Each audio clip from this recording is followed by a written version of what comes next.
Hi, I'm Dr. Vijendra from the Healing Zone, and one of the questions that I'm asked repeatedly is what causes cancer?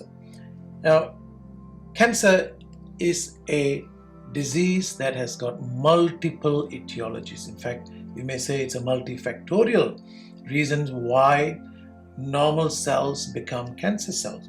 But if we were to look at it, we can identify a series of factors that repeatedly are seen in such patients.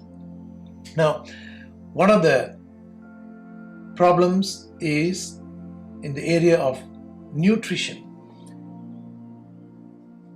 In the course of the last 50 years or so, the food that we eat has changed tremendously from wholesome natural food.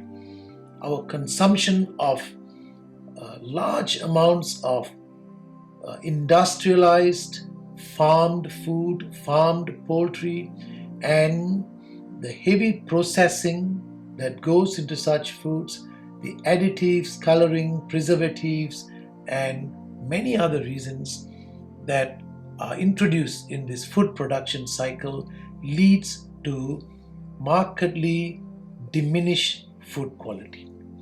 So people are eating a lot of food, but they could be eating nutrient deficient food. Okay, so that is one very important factor.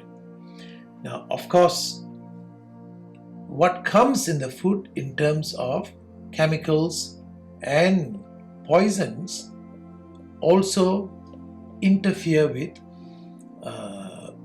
cell function. And when cell function breaks down, it can lead to cancer. Advanced glycation and products. Now, a lot of oxidative stress that is introduced through high heat cooking and the role of chemicals, use of toxic oils which are exposed to high temperatures produces a large amount of advanced glycation end products. These two interfere with cell function. We live in a time of plenty and obesity rates are skyrocketing, and this leads to diabetes, hyperinsulinism, and a large number of metabolic disorders. And these clearly have an important role in cancer causation too. Viruses have long been recognized as one of the cancer-causing agents, from hepatitis B, Epstein-Barr virus, human papilloma virus, and so forth.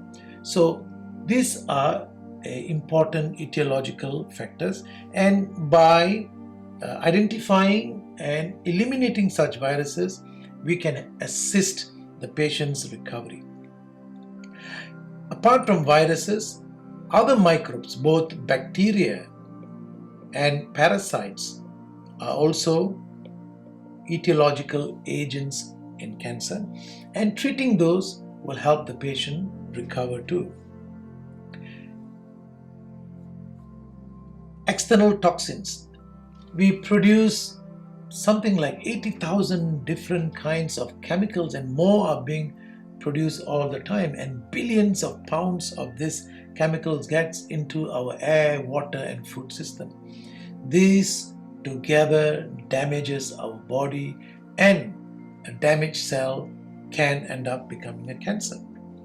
Alcohol is been long recognized as one of the etiological agents, but obviously this is not from casual occasional consumption, but excessive heavy drinking does damage the body, not just damaging the liver leading to liver cancer, but a whole bunch of other cancers can be caused by alcohol consumption.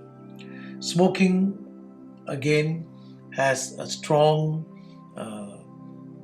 relationship with lung cancer, but that is not the only cancers. There are many other cancers, from bladder cancers to cervical cancers, which are also caused by smoking.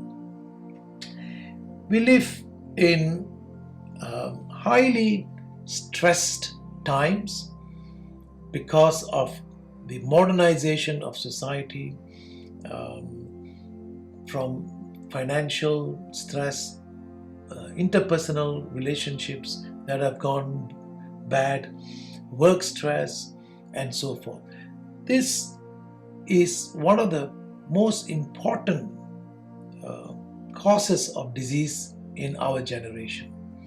Probably 80 to 90% of all diseases can be traced back to mental stress. The expressive exposure to electro-pollution from devices all around us, Wi-Fi generators, Wi-Fi towers, and so forth, and the damage it does to cells is phenomenal, and cancer is clearly one of the changes that it induces in damaged cells. The immune system plays a key and fundamental function in keeping us healthy. But together with all of these factors, they together also damage the immune system. So we have causative or root causes that induce cancer formation, and the same causes are also damaging the immune system, which was designed to protect us from this cancer.